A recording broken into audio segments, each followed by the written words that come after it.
आंदोलन के लिए ये जंतर मंतर तिब्बत के मुक्ति के लिए एक ऐतिहासिक स्थान है। दूसरा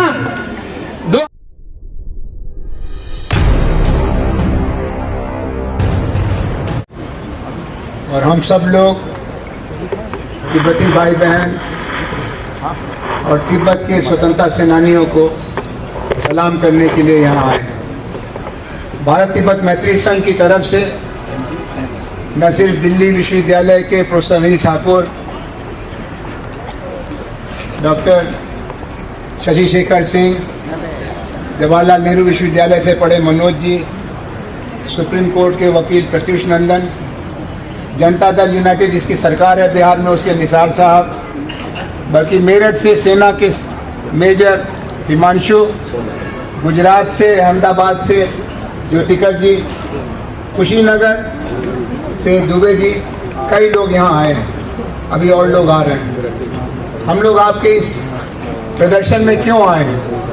क्योंकि ये हमारी पड़ोसी के नाते जिम्मेदारी है। अगर पड़ोस में किसी को तकलीफ है तो हमारा ये धर्म बनता है, हमारी जिम्मेदारी बनती है कि हम उसके आंसू पोंछने के लिए अपना हाथ बढ़ाएं। आप जिस तरह से लड़ रहे हैं, मेरा आपकी लड़ाई से अब 25 साल से ज़्यादा का संबंध हो गया। मैंने इसमें 3 बहुत सुंदर बातें देखी हैं। एक तो ये कि आपके नायक, आपके मार्गदर्शक, आपके गुरु दलाई लामा जी के मन में सारी मानवता के लिए प्रेम है, करुणा है, मैत्री है, और इसलिए आपका नेता, आपके गुरु को आज दुनिया में शांति का, मैत्री का, करुणा का और प्रेम का सबसे बड़ा शिक्षक माना जाता है। इसलिए दलाई लामा जिंदाबाद चारों तरफ कहा जा रहा है। परम पावन दलाई लामा अमर रहे, दलाई लामा अमर रहे, दलाई लामा अमर रहे। दूसरी बात ये हुई है कि हम लोग आपके सवाल पर जब भारत की जनता के बीच में जाते हैं तो वो पूछते हैं कि दलाई लामा जी के नेतृत्व में 65,000 से ज़्यादा तिब्बती भाई बहन भारत में रह रहे हैं।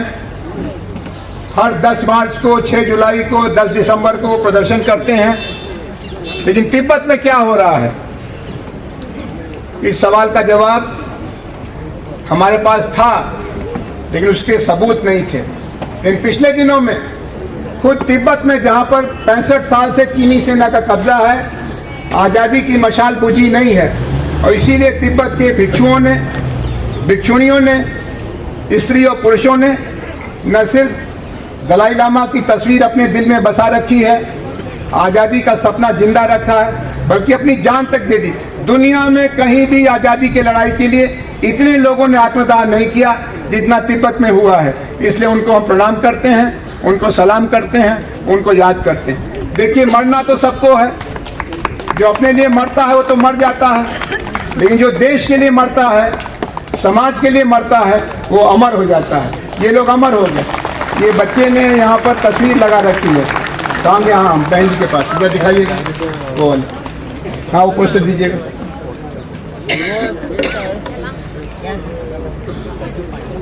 ये पोस्टर उन शहीदों की तस्वीर का है जिन्होंने पिछले दिनों में तिब्बत में और तिब्बत के बाहर अपनी जान कुर्बान कर दी।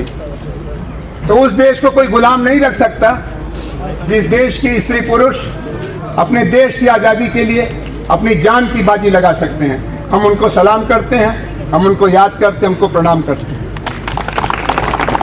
एक तीसरी बात ये भी आपके आंदोलन की बहुत अच्छी है कि जो लोग तिब्बत में थे, जिनको तिब्बत छोड़ना पड़ा, उनके लिए तो आज़ादी का सपना था ही, लेकिन जो तिब्बत के बाहर पैदा हुए, विदेश में, भारत में, नेपाल में, उन लड़के लड़कियों के दिल में भी तिब्बत की आज़ादी का सपना है, रांगेन का सपना है, दलाई लामा के लिए इज्जत है, पंचेन लामा की याद है। मैं तिब्बत यूथ कांग्रेस को बधाई देता हूं कि आप सभी लोगों को, नई उम्र के, पुराने उम्र के लोगों को एकता में रखे हुए हैं। कोई भी आंदोलन सफल तभी होता है जब उसमें एकता हो। मुझे ये देख के बहुत खुशी होती है एक विद्यार्थी के नाते, एक समाजशास्त्री के नाते, कि दुनिया में जितनी लड़ाइयाँ आज़ादी के लिए चल रही हैं, पख्तूनिस्तान में चल रही है, बलूचिस्तान में चल रही है और भी दुनिया में चल रही है, इतनी एकता, इतना अनुशासन और इतना संयम कहीं और नहीं है। आज आपने जो प्रदर्शन किया, इसमें दिल्ली प्रशासन का भी सहयोग है। हम लोग मांग रहे थे इजाज़त, हमको नहीं मिली, लेकिन आपका इतना सम्मान है, आपके लिए इतना प्रेम है कि दिल्ली प्रशासन ने, दिल्ली पुलिस ने आपको यहाँ आने के लिए इजाज़त दी। ये उस नारे का जवाब है जो आप अभी लगा रहे थे कि भारत की जनता हमारा साथ दो। हम आपको बताना चाहते हैं कि भारत के हर आदमी औरत के दिल में तिब्बत की आज़ादी को लेकर के आपका साथ देने का सपना है, कसम है, संकल्प है। और हम जानते हैं कि जब तक तिब्बत गुलाम रहेगा तब तक भारत भी असुरक्षित रहेगा। लद्दाख में, अरुणाचल में, सिक्किम में, भूटान में, हर जगह तिब्बत की गुलामी के कारण खतरा बढ़ गया है। भारत का हर सैनिक जानता है कि हिमालय की रक्षा के लिए तिब्बत का आज़ाद होना जरूरी है। भारत का हर दल जानता है। हमारे यहाँ बहुत सारी पार्टियाँ हैं, आपको मालूम है हम जनतंत्र हैं। कोई पार्टी दिल्ली में है, कोई पार्टी बिहार में है, कोई पार्टी केरल में है, लेकिन हर पार्टी में इस बात पर पूरी एकता है कि तिब्बत की आज़ादी के लिए भारत की जनता को पूरा सहयोग देना है, पूरा समर्थन देना है। इसलिए तिब्बत के जो यहाँ पर विद्यार्थी हैं, कम उम्र के लोग हैं, वो अपने भविष्य के बारे में सोचते होंगे हमारा क्या होगा। हम उनसे कहना चाहता हूँ कि आपका वही होगा जो भारत के नौजवानों का होगा। आपको शिक्षा मिलेगी, आपको सुरक्षा मिलेगी, आपके साथ हम तब तक चलते रहेंगे जब तक कि आप लासा नहीं पहुँच जाएंगे। हमारे लिए तिब्बत की आज़ादी की लड़ाई से खुद बहुत प्रेरणा मिलती है, अनुशासन की, एकता की, सक्रियता की। आप अपनी लड़ाई जारी रखें, हमारी लड़ाई से भी सबक सीखें। मैं आखिरी बात आपसे ये कहना चाहता हूँ कि दुनिया में कहीं भी कभी भी गुलामी को बचा के नहीं रखा गया।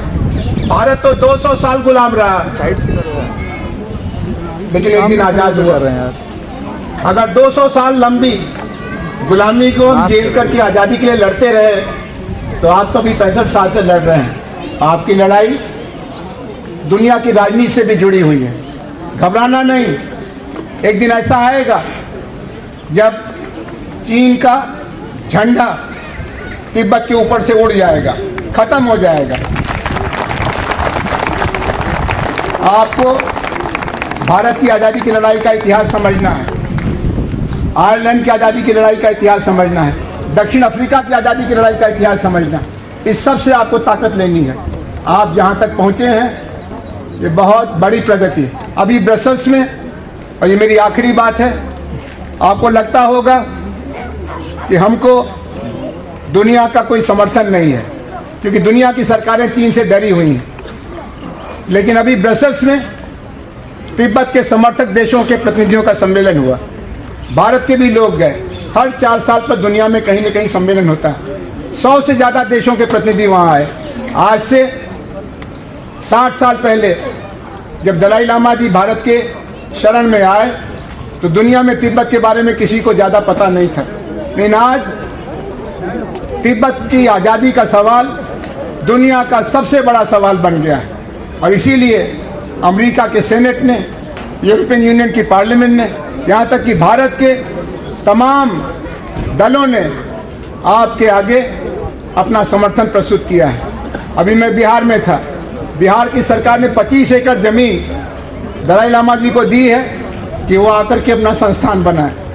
मैं सारनाथ में था, सारनाथ में दुनिया का सबसे बड़ा Buddhist research centre Dalai Lama ji ने स्थापित किया है और उत्तर प्रदेश की सरकार का उसको समर्थन है। मैं आपको बताना चाहता हूँ कि आपको जनता का समर्थन है। जिसको जनता का समर्थन है उसको सरकार के समर्थन की ज़रूरत नहीं पड़ती। इसलिए आप अपनी लड़ाई जारी रखिए, इसी शांतिपूर्ण तरीके से, इसी अहिंसक तरीके से, इसी दलाई लामा के बताए रास्ते से।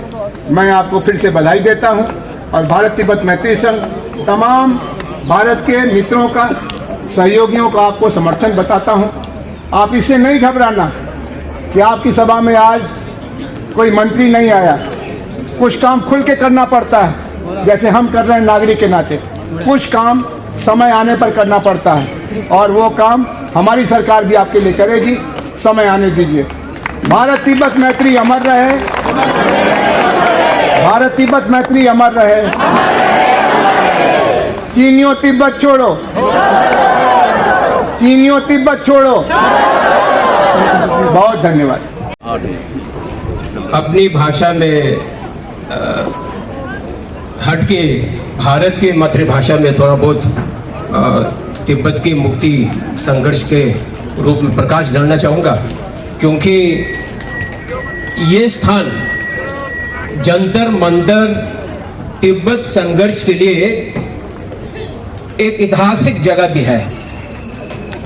1998 में पाउ थुप्तेन मोटुक जी ने, जबकि तिब्बती युवा कांग्रेस की ओर से आमरण अनशन जब किया था, यूनाइटेड नेशन के एक प्रस्ताव में 3-4 बिंदियां रखे थे कि तिब्बत की मुक्ति साधना के लिए यूनाइटेड नेशन का भी जिम्मेवारी है, विश्व का भी जिम्मेवारी है, चाइना को भी सोचना चाहिए और तिब्बत लोगों के लिए भी जिम्मेवारी है। 3 बिंदियां प्रकाश डाले थे। उन 3 बिंदियों को रखते हुए तिब्बती युवा कांग्रेस ने यहाँ अनमनशन का, जिसको हम कहते हैं हंगर स्ट्राइक, यहाँ किया था। और उस दौरान में पाउ थुप्तेन मोटुक ने तिब्बत के बाहर प्रथम जो आत्मा बलिदान जो है वो इसी स्थान पे किया है, जो हमारे नजदीक में है। ये तिब्बत मुक्ति साधना के लिए तिब्बतियों के नहीं, परंतु विश्व शांति के आंदोलन के लिए ये जंतर मंतर तिब्बत के मुक्ति के लिए एक ऐतिहासिक स्थान है। दूसरा, 2012 में, जबकि 2009 से लेकर भिक्षु टाप्पे से लेकर निरंतर पिछले गत वर्ष तक 157 Tibetans inside Tibet self emulation किया था। उन दौरान यहाँ पाउ जम्पेल यीशे ने यहाँ तिब्बती युवा कांग्रेस और तिब्बती की ओर से यहाँ जलसा जुलूस हो रहे थे, तो उस समय संसद के सदस्य, मध्य प्रदेश के उप अध्यक्ष रह चुके तिब्बत समर्थक के मेंबर ऑफ पार्लियामेंट के उनके भाषण के रूप में भाषण देते देते पाउ जम्पेल यीशे ने भी यहाँ आत्मदाह किया है। ये इसलिए तिब्बत के इतिहास के लिए इतिहास जगह है। 80 के दशक में जंतर मंतर में नहीं हुआ करता था। बोट क्लब जो इंडिया गेट के नजदीक में हुआ करता था, उस समय हम तो बच्चे थे, बचपन में थे, हम सुना करते थे कि बोट क्लब में पूरे विश्व भर के आंदोलन वहां हुआ करता था, तिब्बत का हो चाहे भारत का भी हो।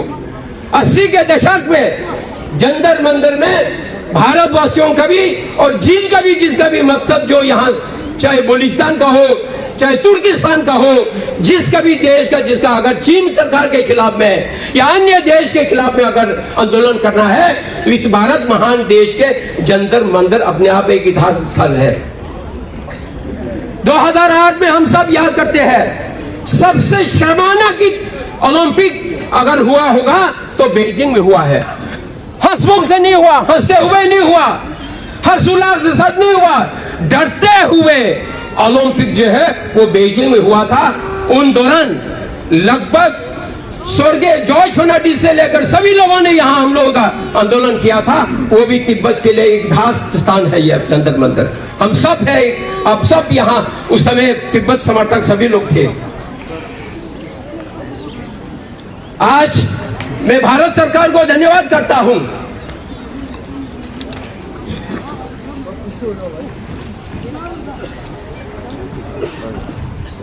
मैं भारत सरकार को इसलिए धन्यवाद देना चाहूंगा क्योंकि जैसे हमारे doctor Anand Kumar ji Indo Tibet friendship society के अध्यक्ष ने बताया कि आज दिल्ली में 144 धारा लगा हुआ है, परंतु तिब्बत मुक्ति साधना, तिब्बत के संघर्ष केवल तिब्बत वासियों तक सीमित नहीं है, भारत के सीमा में कितना खतरा है।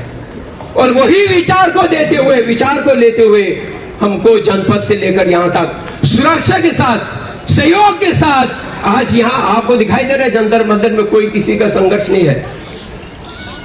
जब मैं परसों आए थे यहाँ केवल अपने सिक्योरिटी के अलावा कोई नहीं था, परंतु आज हम लोगों को यहाँ अनुमति दिया है क्योंकि तिब्बत मुक्ति साधना, तिब्बत के संघर्ष केवल तिब्बत वासियों तक नहीं है, भारत की सीमा के लिए भी खतरा है।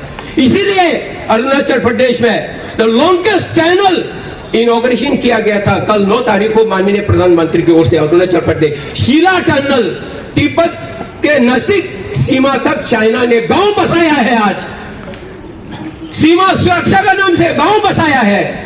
और तिब्बत के चीन के कब्जे में जाने के बाद भारत को ये सब गलवान, डोकलाम, चुशुल और ये सब में संकट है। इन इतिहासों में इसलिए दोहरा रहा हूं कि हमारे नौजवानों को जानना चाहिए, भारतवासियों को नौजवान को बोल रहा हूं। तिब्बती लोग तो सभी लोग जानते हैं, पहला तिब्बती क्रांति दिवस, the first national uprising day जो है वो तिब्बत में हुआ है 1959 में 10 मार्च को। चीन सरकार दलाई लामा जी को किडनैप करना चाह रहे थे उस समय दलाई लामा जी केवल 24 वर्ष की आयु था, केवल 24 वर्ष की आयु में था दलाई लामा जी। तिब्बत के गतिशील संभाल रहे थे। चाइना माओ सेतुंग ने 1949 में माओ के शासक जैसे आया, पहला ही उद्देश्य यह था कि पड़ोसी देशों को कब्जा करो, लिबरेट करो। उन्होंने सोचा कि अंग्रेजी जैसा हम बनेंगे, रशिया जैसा हम बनेंगे, यूनाइटेड स्टेट्स जैसा हम बनेंगे, वही उसने विचार लगाया। और लेकिन तिब्बत को छोड़ के बाकी किसी देश को भी उनका कामयाब नहीं आया, कठपुतली में नहीं आया। उनके सपना में था नेपाल, भूटान और पूरे भारत के हिमालयन क्षेत्र और म्यांमार तक पहुंचने का चेष्टा था, परंतु तिब्बत को हराने के बाद पूरे विश्व जागरूक हो गया कि अब चीन के कब्जे में तिब्बत जाने के बाद सभी देशों को खतरा है। इसीलिए सन 1962 याद करो का मतलब जो है, तिब्बत को चीन के कब्जा में जाने के बाद आपके कितने लोगों का चुशुल में बलिदान हुआ है, जान लिया है। ये सब हम इतिहास इसलिए दोहरा रहा है कि भारत के जनता के लोगों को भी परिवर्तन हो रहा है। नौ युवकों को जानना चाहिए कि चीन कितना खतरा है। वही है चीनी हिंदी भाई भाई, यही चीन का धोखा है, यही धोखा दिया और धोखा देते रहा। परसों मुझे रेडियो फ्री एशिया ने इंटरव्यू लिया था कि वो टनल बना रहे हैं, तो आपके विचार में क्या है? मैंने कहा ये तो सबसे बड़ा महत्वपूर्ण है भारत की सुरक्षा के लिए। जब तक तिब्बत का समस्या का समाधान नहीं होगा तब तक भारत का सीमा में कभी भी समस्या का समाधान नहीं होगा। चीन और भारत के बीच में न तो सीमा था न संबंध था, बाकी सामान्य संबंध तो संबंध ही है, विश्व में सबका संबंध है। और तिब्बती निवासित में आने का 65 वर्ष जो है वो 31 मार्च 1959 को दलाई लामा जी 17 मार्च को जब नुबिलिंगा छोड़ के निष्कासन में हुआ था, 15-16 दिन यात्रा करते हुए जब बुमला में पहुंचे तो सरकार को सूचना दी कि परम पूज्य दलाई लामा जी भारत के और तिब्बत की सीमा में पहुंच गए हैं। तो तत्कालीन प्रधानमंत्री नेहरू जी ने एकदम स्वागत करने को कहा है कि सीमा सुरक्षा बलों को कि दलाई लामा जी को स्वागत करिए भारत के अंदर। और 1959 के 31 मार्च 1959 के 31 मार्च जो है वहां से शुरू होता है तिब्बती इन एग्जाइल फॉर 65 इयर्स। आने वाले 31 मार्च को 2024 में तिब्बती निवासित में रहते हुए परम पूज्य दलाई लामा जी सामूहिक 101,50,000 जो है तिब्बती एग्जाइल में है। 40 लाख से तिब्बती अभी तिब्बत का अंदर संघर्ष जारी रखा हुआ है। यह नहीं सोचना कि तिब्बत संपूर्ण तिब्बत एग्जाइल में है, केवल 1,50,000 Tibetan are in exile. 40 lakh तिब्बती वासी अभी भी निरंतर संघर्ष जारी है तिब्बत के अंदर। जितना भी चीन शासक बदले, माओ मर गया, डेंग शाओमिंग मर गया, जियांग जेमिन मर गया, शी चिंगदाओ मरने वाला है, शी चिंग भी वृद्धावस्था में हो रहा है। इतने 5 बार नेतृत्व बदलने भी तिब्बत मुक्ति साधना अभी जीवित है, विश्व भर में है। एक समय हुआ करता था कि तिब्बत का संघर्ष तो रुक जाएंगे, कुछ भी नहीं होगा, लेकिन आज वो तिब्बत एक शांतिपूर्वक संघर्ष जारी है। चीन सरकार ने तो बाकी तो में मुझे कहने का आवश्यकता नहीं है, निकटतम में 14 फरवरी में जहां मेरे संप्रदाय का, मैं साक्या संप्रदाय का हूं, मेरे ही परंपरा 13वीं शताब्दी में बने हुए मंदिर को तोड़ने जा रहा है वहां चीन सरकार। और अपनी चीन सरकार के अपने बने हुए कानून का उल्लंघन हो रहा है। चाइना के कानून में लिखा है, संविधान में लिखा है कि माइनॉरिटी लोगों को भी हम संरक्षण करेंगे, उनकी भाषा को संरक्षण करेंगे, उनकी व्यवस्था को संरक्षण करेंगे, परंतु अपने ही संविधान को उल्लंघन कर रहा है तो वो किसको मानने वाला है? दादागिरी के अलावा क्या मानेगी? चाइना खुद ने 1984 में ऑटोनोमस रीजन, ऑटोनोमस प्रीफेक्चर इस तरह की घोषणा किया है। इसका मतलब 1984 में ऑटोनोमस रीजन के लिए संविधान बनाया। इसका मतलब Tibet is never part of China, शिनजांग is never part of China, Turkmenistan is never part of China. जो भी चाइना के अंदर आज जो है वो सब चीन के अंग में नहीं था। इसीलिए इनको ऑटोनोमस रीजन, ऑटोनोमस प्रीफेक्चर के लिए संविधान बनना पड़ा और बनाना पड़ा। उसमें भी उल्लेखनीय है कि जहां जो व्यवसायी है उनको हानि ना करते हुए हम प्रयोग करेंगे, विकास करेंगे, डेवलप करेंगे। हमेशा परम इस्राएल जी ने कहा we are not against to the development, लेकिन जहां भी विकास हो, जहां भी विकास कर रहे हो, वो वहां के स्थायी लोगों के लिए सहयोग होना चाहिए। आज डैम जो बना रहा है वो चीन सरकार के अपने नियम का उल्लंघन है, अपने नियम के खिलाफ है। परंतु यूनाइटेड नेशन का चार्टर में भी लिखा है कि चार्टर नंबर 63 में लिखा है कि यूनाइटेड नेशन का एक सदस्य होने के नाते चाइना, कम्युनिस्ट चाइना 1971 में यूनाइटेड नेशन का मेंबर बना। इसका मतलब उस समय चीन कम्युनिस्ट शासन में नहीं था। उस समय ताइवान कुओमिंतांग जो है वो यूनाइटेड नेशन का मेंबर था। ये सब जानना चाहिए इतिहास को, तब संघर्ष को निरंतर रहेंगे, तब संघर्ष जो है वो एकदम लंबा समय खींच पाएंगे। और इसीलिए चीन शासक ने अपना उल्लंघन तो ही है, चीन शासक ने यहां तक उल्लंघन किया कि यूनाइटेड नेशन तो उन्होंने कठपुतली बना के रखा है। यूनाइटेड नेशन का मानवाधिकार का भी एक चार्टर बना हुआ है।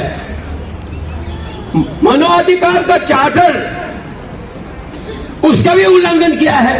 उसमें भी ये कहा है कि मानवाधिकार के चार्टर में जो चाइना शहीदों का एडॉप्शन किया हुआ है उसमें भी कहा है कि स्थानीय लोगों की जमीन और हस्तक्षेप नहीं कर सकता है। तो इसीलिए ये सब जो चीन सरकार की ओर से उल्लंघन करते हुए आज देर के स्थान में मठ और मंदिर, 6 ऐतिहासिक मंदिर को तोड़ने जा रहा है। डैम के नाम से, विकास के नाम से 4 नदियां जो भारत को तिब्बत से दे रहे हैं, आपके ब्रह्मपुत्र, आपके इंडस वैली, आपके सतलज, जहां बागरा डैम बना हुआ है, वो नदियां तिब्बत से बहते हैं। जिस दिन चीन अगर ये नदियों को मोड़ देंगे तो एक दिन जल का समस्या होगा, एक दिन जल का वार होगा। ये सबको जानना चाहिए कि ताकि चीन कितने खतरा है, चीन कितना जहरीली है। माओ सेतुंग ने तो धर्म को जहरी कह दिया था, दलाई लामा जी को रिलीजन इज अ पॉइजन। इनका अंतिम शब्दावली यह था माओ सेतुंग का, और खुद पॉइजन बन के गुजर गया। इसलिए मैं इतना ही कहना चाहूंगा कि ये इतिहास जगह पर आज हम सब यहाँ एकत्रित हैं। मैं बहुत सारे हमारे पुराना मित्र लोग यहाँ तिब्बत, अनेक पॉलिटिकल पार्टी के लोग यहाँ हुए हैं। हमारे पुराना जयप्रकाश नारायण जी, राममोहन लोहिया जी, सरदार वल्लभ जी पटेल जी, उन लोगों की दृष्टिकोण को लेते हुए आज सब हमारे बीच में जुड़े हुए हैं तिब्बत मुक्ति साधना के लिए, सहयोग के लिए, समर्थन के लिए। मैं इन्हीं वाणी के पश्चात अपने वाणी को विराम करता हूं।